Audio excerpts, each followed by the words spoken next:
Welcome back, everybody, to another edition of the Fatboyz Dynasty Podcast, coming at you live on the Fantasyholics YouTube channel, hosted by Fantasyholics Podcast Network. Brant, here we are. Week 4 is upon us. It almost feels bittersweet because I feel like it's flying by way too quick. I can't wait for the Toy Story rendition of Sunday Morning Football this weekend, because we're going to have a game at 8:30 Central Time this weekend. My Falcons in London against the Jacksonville Jaguars. I will not be joining into the Disney Plus Toy Story edition of that, but it is neat that they're doing that for the kids. I will be. Go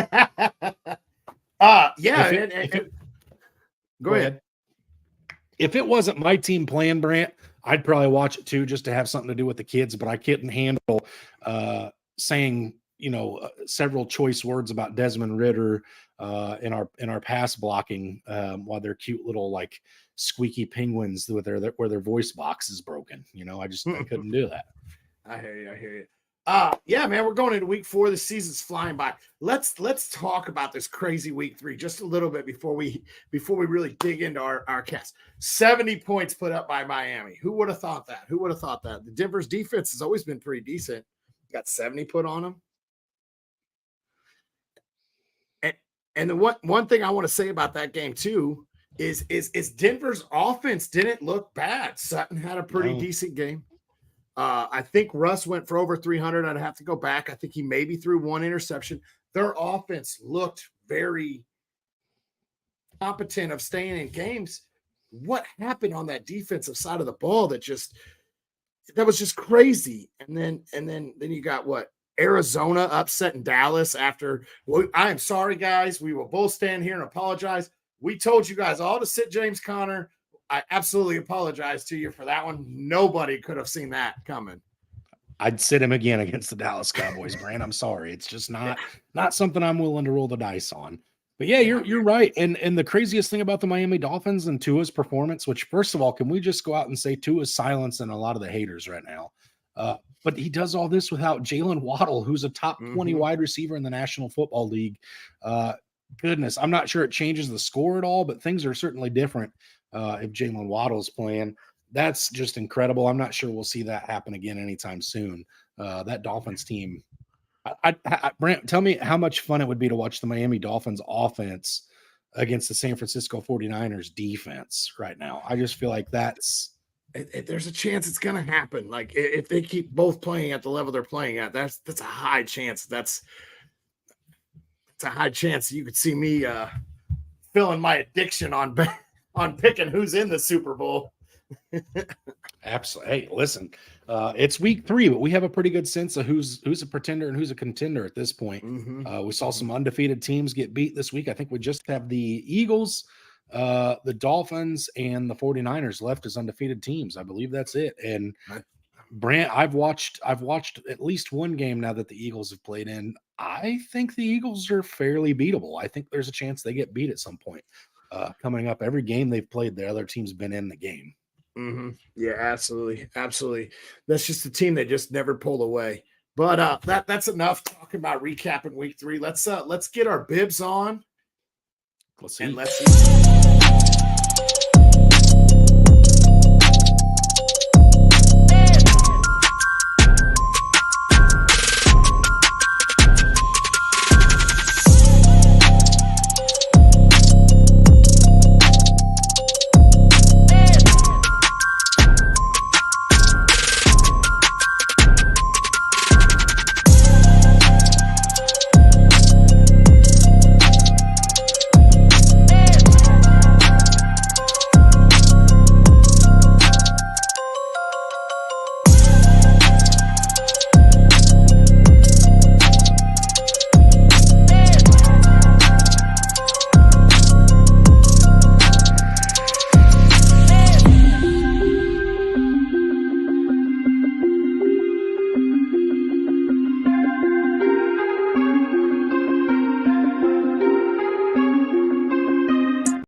All right, Brant, week 3's in the past. The intro's dropped. We can move on into week 4. There's some exciting stuff to look forward to in week 4. Again, we talked about the Sunday morning contest we have that starts bright and early. So we literally get football this Sunday from the time we wake up our beady little eyes until we can't see anymore at the end of the night. We're gluing our eyelids open, trying to watch the Sunday night game. It's going to be a glorious, glorious, glorious day of nonstop football. You literally almost go perfectly from that Sunday morning contest in London, like a half an hour to 45 minutes of pregame show, and then right into your favorite team's game this weekend. So it's going to be a good weekend. And honestly, Brant, again, I think the scheduling guys did it for us. We've got a pretty exciting Thursday night football game to talk about here in a little bit. But before we can do that, we got to talk about the most important thing that every fantasy manager is worried about on a Tuesday at 7 o'clock in the evening, Brant, is who do I put for my waiver claims this week? Who's the guy that I can't move forward without trying to roster? So why don't you take us away, Brent, with your first waiver claim? I'm going to talk about one that I just put in. He's a little higher owned in percentage, but this is a guy that I believe needs to be rostered. And that's Jacoby Myers of the Las Vegas Raiders. He's a top 20 wide receiver, and he missed week 2. And the reason he is still on waivers in quite a bit of leagues is he went undrafted in a lot of shallower leagues. He went over to Raiders, and in a lot of dynasty leagues he was dropped. But this guy has like I said, he's already a top 20 wide receiver, and he missed week 2, which this guy is still out on a lot of waivers because he missed week 2. He got a concussion week 1. He wasn't drafted. A lot of people weren't rushing out to get him. Jacoby Myers is a guy that I'm going out to get. Like I said, his percentage owned is a little bit higher, but definitely is a guy that's worth going out to get. Take a peek on your waivers and see if he's there. I know the obvious one. We don't like to really talk about the obvious guys. That's Devin Achane. Should be the number 1 waiver claim. Let's just get that put out there. We're not going to dig into it. I believe he's number 1. Bo, I believe you're in the same thing. But I do believe Jacoby Myers should be right up there at the top of it too. Okay, Brent, let me ask you a question here for dynasty perspectives. It doesn't matter so much as it does for redraft. Do you make Jacoby Myers your number 1 claim with the fact that Jimmy Garoppolo probably doesn't play this coming week due to his concussion? Well, number 1 claim, dynasty aspect. No, he's not my number 1 claim. Take the dynasty aspect. This is for redraft. In a dynasty, the 1 week of Jimmy G is no big deal. But in a redraft, he's not. He's not. The next guy I'm going to talk about will be my number 1 wide receiver claim. Like we said, Achane, I believe, is number 1. And the guy I talked about last week in Tank Dell, I think I maybe put a little bit ahead of Jacoby Myers. But the next guy that I'm going to talk about when we come back around is the reason that it is really the main reason I don't have Jacoby as my number 1 wideout. Okay. I've got some wideouts that I'm pretty excited about too, Brant, but I'm going to start with a running back, and this running back is not a sexy play. It's not something that I'm writing the bank about. It's not something that I'm going to spend all my fab budget on. It is Tony Jones of the New Orleans Saints, and this is a guy, Brant, it's a familiar name, right? He's been added and dropped in the past when there's been injuries in New Orleans. And I understand we get Alvin Kamara back this week for the New Orleans Saints, which is a shot in the arm at the right time. I believe it was a 3-game suspension, I believe. Okay. I thought it was 4. I could be wrong. I could be wrong. But either way, whether he comes back or not this week, while Brent looks that up, Tony Jones has gotten over 50% of the snap share the last 2 weeks. He led the team in snaps this week at the running back position. I know Rashid Shaheed's been getting the Alvin Kamara-esque role, but obviously Kamara's going to take that back over.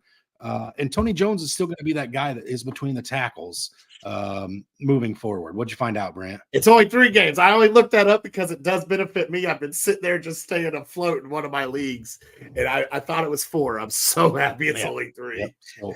So he is back this week, but again, he's not going to come back. He was never a guy that had 70% of the snap share to begin with. He's certainly not going to do that after his suspension. Tony Jones is going to be that guy that kind of grounds and pounds. He's going to be the Mark Ingram role to Alvin Kamara, with the Jamal Williams going on to the injured reserve. And Kendre Miller didn't look that special. I know he's coming off of an injury, but he only saw 36% of the snaps to Tony Jones's. And Tony Jones is not just seeing the snap. It's not like he's coming in and blocking for 3rd down passes. He's had 26 total touches the last 2 weeks, so he's getting involved. This is a guy that if he falls in the end zone, his own percentage goes way up. Again, if I'm an Alvin Kamara owner, if I'm a team that took the 0 RB approach to a draft, I'm going and grabbing Tony Jones everywhere I can. Yeah, absolutely a guy that could be very beneficial. And I believe we saw Jamal Williams wind up on the IR. Correct. So yeah, definitely a handcuff to Kamara, and a guy that could end up and probably will take the bulk of the load against Tampa Bay this week to really see what he's about. So you're going to talk about non-sexy plays. I'm going to talk about my receiver. That way I can cover my own butt here in a minute. I was going to go talk about my non-sexy running back. But we'll get to that in a minute. That's Joshua Palmer. That's my next pickup. This guy, he played every single snap after Mike Williams went out. I believe, and I could be wrong, I've had a long day, but I believe it did come out Mike Williams is done for the year. Correct. Okay. All right. Last thing I read, and that was last night, I was barely awake. It was, possibility of torn ACL, blah, blah, blah. So I haven't got a whole update on it. But Joshua Palmer, he played every single snap after Williams went down. He played every snap with Keenan Allen, obviously. And in the 5 games that he's filled in for Williams, he's averaged 13 points per game. So this guy is going in one of the most high-powered offenses. The snap share has not been there for Quentin Johnston. So that's Joshua Palmer is sliding right into that role. I think Johnston's snap share will grow up a little bit, but Joshua Palmer already has a rapport with Herbert. This is a high-powered offense. They're known to put up yards. They're putting up points. I believe Herbert threw for well over 300 again this week. I believe he finished as QB, their top 3 quarterback. So this team is throwing the ball. They're always in one possession games, so we know they're never gonna have to run out the clock because they can't separate themselves from anybody. But this is a guy this is my number 1 wide receiver claim this week, I believe. And that's Joshua Palmer. He has to be gone. You have to go out and get him. A number 2 on a Chargers team is almost better than a number 1 on a New York Giants team because you don't know who the number 1 is. Might be pretty close to being better than the number 1 in Kansas City just because you're not sure who that is either unless it's Travis Kelce. So owning the number 2 guy in an offense like this is it could really be a league winner for you in the long run. Yeah, Brant, I couldn't agree more here. First of all, somebody has to catch the ball other than Keenan Allen, who I think had 92 receptions this last week, and a 49-yard touchdown pass. So somebody else is going to have to do it there. I think it will, like you said, I think it will be Joshua Palmer. I do think that Los Angeles is getting to that fringe point in their season where they may say, let's see what we have in some of the younger guys, but they're not there yet. Obviously, they're gonna be coaching for their careers over there, and then as well as guys like Keenan Allen, who's riding it out. He's gonna want to go out and ball out every week to try to get into the playoffs. So not waving the white flag yet, but I think because of that, I like Palmer as well, Brant. My top wide receiver is a guy that you saw firsthand this week. And initially, some of the numbers, Brant, are like, holy crap, that's wide receiver 1 kind of numbers. And then there's some of the numbers that it's like, oh, that's pretty atrocious. DJ Chark of the Carolina Panthers this week had a 94% snap share, 11 targets for 4 receptions, 86 yards and 1 touchdown. Brant, I did happen to tune into you guys' game and watch a good part of that game after I got done watching my Falcons get absolutely drummed this week. And it did appear that DJ Chark's the guy that they want stretching the field. He looked to be the field stretcher. Adam Thielen almost kind of looked like a guy who'd turned the clock back 10 years. He's definitely the guy that I would say is still the focal point of that Panthers offense. But DJ Chark definitely looked like a guy that when they're like, hey, man, we got to spread the ball out. We got to go deep. It looked like he was the guy to take the top off. He's very quick. And I know he had a couple balls that hit him in the hands. I remember watching that he just didn't come down with. There's one where he's a little outstretched. If he would have caught it, it'd have been catch of the year candidate. But this is a guy that could have easily had 130 yards receiving if he just comes down with 1 or 2 more of these balls. And I know he did find the end zone. But this is, again, a wide receiver on the North Carolina Panthers team that I would be shocked if they don't play from behind almost every game they're in this year.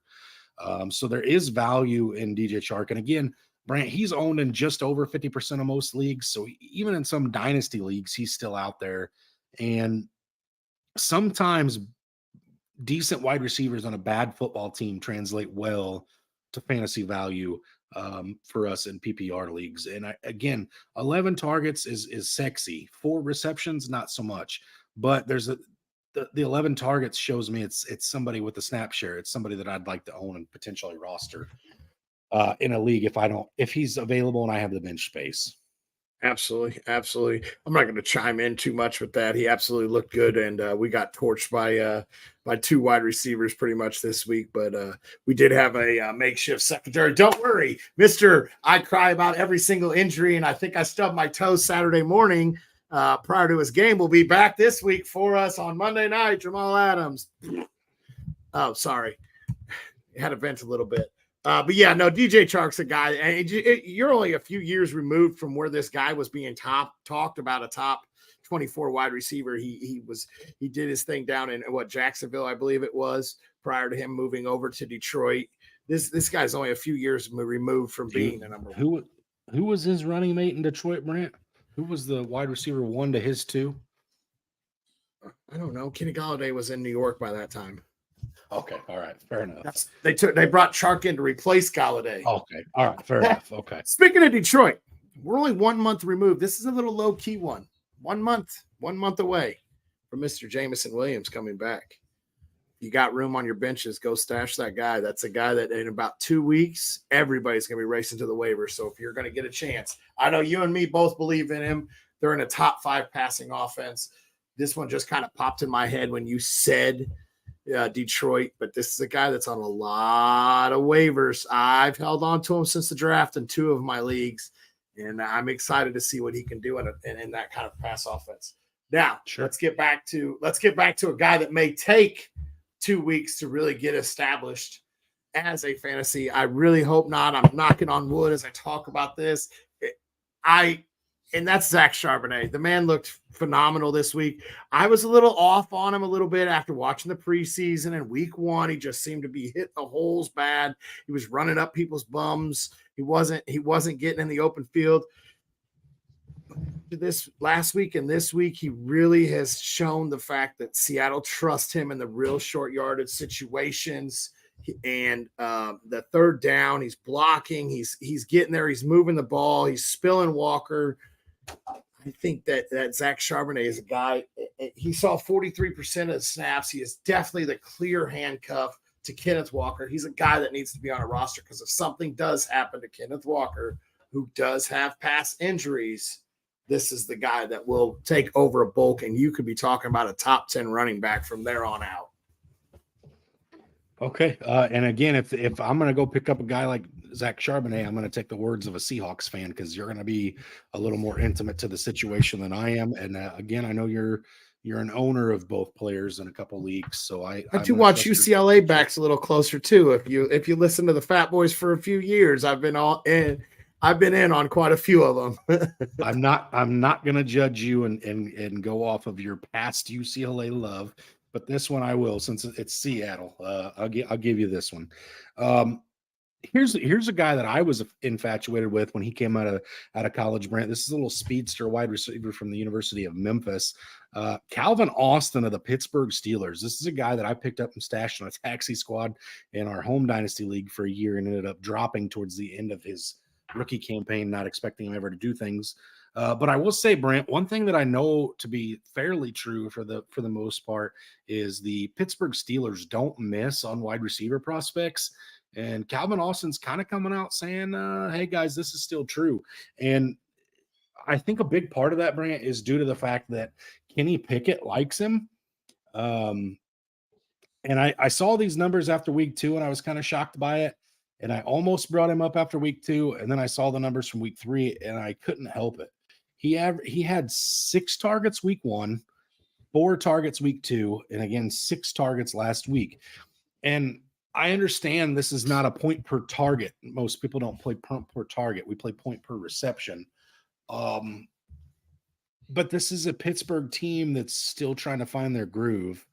Can't really establish the run, although Najee did look quite a bit better this week than he has in weeks past. And I do think that continues, Brant. We've had several conversations about that. But again, the passing game outside of Pat Freiermuth, I think most of this team's identity is kind of up in the air. I do think Deontay Johnson comes back will hurt Calvin Austin a little bit, but we still have at least one more week of no Deontay Johnson.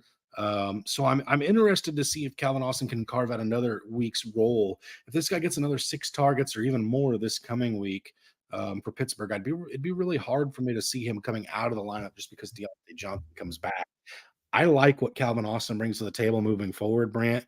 And just to be honest, I've got claims in for Calvin Austin in about 3 leagues moving forward. So this is a guy I actually believe in pretty wholeheartedly moving forward. Absolutely. Calvin Austin was a guy that I was keeping my eye on at the end of the preseason because there was a lot of hype about him being the slot wide receiver. And it's shown. Like you said, he's been on the field. He's seen targets. I watched a little bit of that game last night or Sunday night, and he's definitely a guy that's going to stay on the field. I don't think Johnson's going to take away from it. Johnson may threaten Allen Robinson a little more than I think he will Calvin Austin, just because Austin will be there in the long run. And I think Robinson's a 1-year deal, maybe. Maybe. But I do think that you're going to see a lot of Austin. I think Pickett may have to, unless they really establish the run. I really think that when Johnson comes back, he will end up supporting 2 wideouts. And it's going to be between Pickens and Austin. And I'm sorry, right now, most of the attention is on Pickens. So Austin should have quite a few good weeks still in him. And there you have it. All right, Brent, that pretty well brings us through our waivers. Let's get into this Thursday night contest that I think is going to be a pretty good game this week. You've got the Detroit Lions traveling to the Green Bay Packers. You've got Jordan Love, Jared Goff. You've got Jahmyr Gibbs against, I think Aaron Jones will be a go this week. It sounds like that's why him and Christian Watson were held out of Sunday's contest in order to get them 100% ready for Thursday night. So again, you should get Christian Watson. Amon-Ra St. Brown didn't appear to have any toe issue hindrance on him last game, and Sam Laporta looks amazing, Brant. So again, we got Sam Laporta versus Luke Musgrave. We've got Amon-Ra St. Brown, Christian Watson, Aaron Jones, Jahmyr Gibbs, Goff, Love. How do you feel about Thursday night, Brant? Man, Thursday night, you got, I think it was 46-point spread. You got 1.5-point favorites for Detroit. You should get that both teams back to healthy. You've seen, and I'm sorry, I'm going to pick on both of us.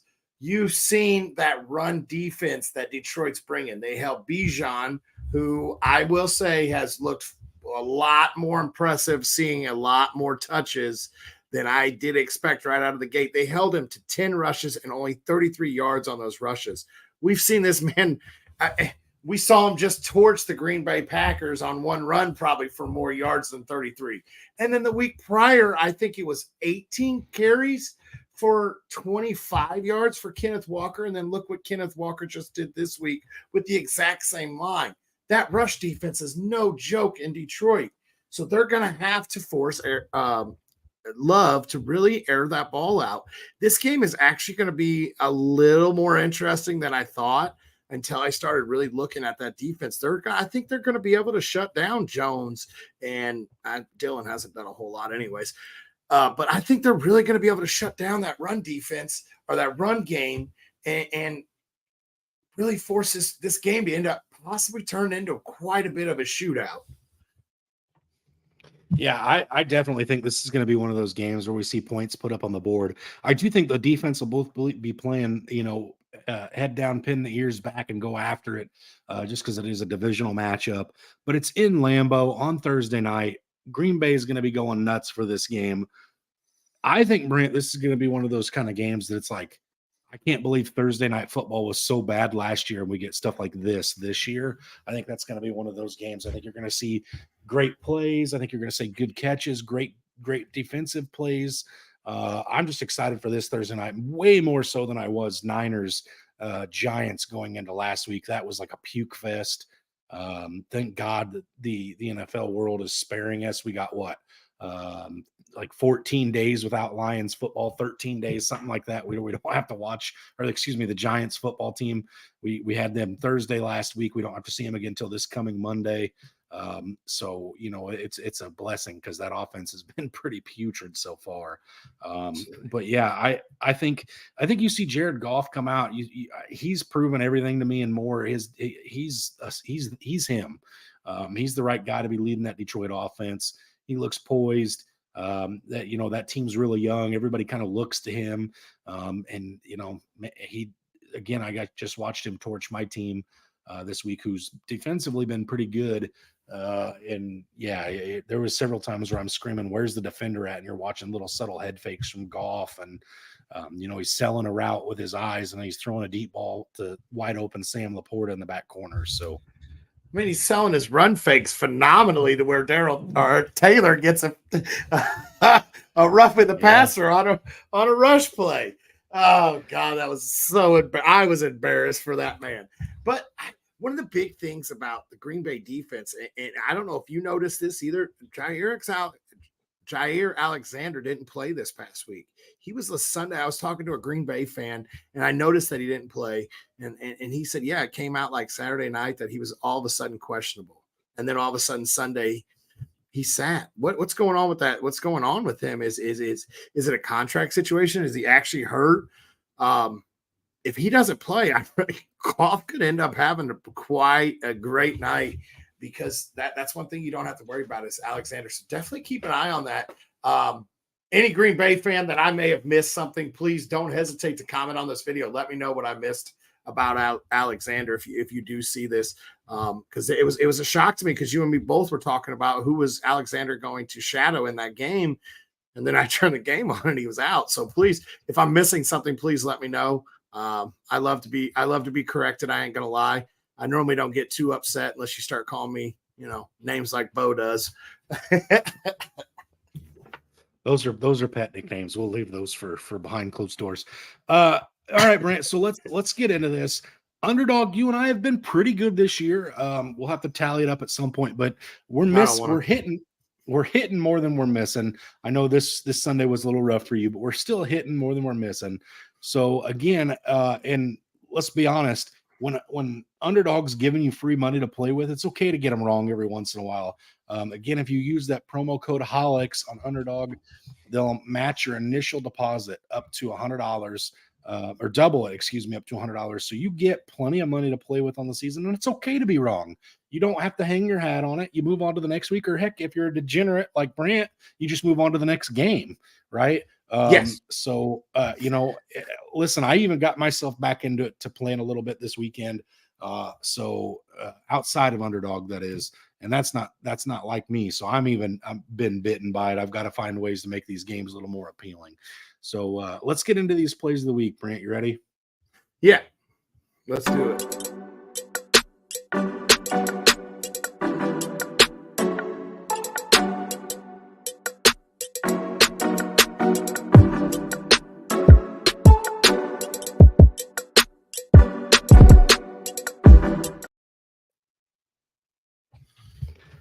All right, Brant, go ahead and kick us off. Tell me about your favorite one for this week. So I would tell you about my favorite one right now, and that's Jared Goff higher than 1.5 touchdowns this week. I think it was 1.5 touchdowns. I do like him to get higher than that. I expect, like you said, some points to be put on the board. So I do like Goff to go higher than 1.5 touchdowns. All right. I've got Sam Laporta to go higher than 4 receptions, Brant. And again, if Jared Goff's going to have a good game, Sam Laporta is going to have a good game. Sam Laporta looked real good last week against the Atlanta Falcons. I expect Sam Laporta to have several more than just 4 receptions, so I'm taking the higher. Absolutely. My next one right now is Romeo Doubs to go higher than 3 receptions this week.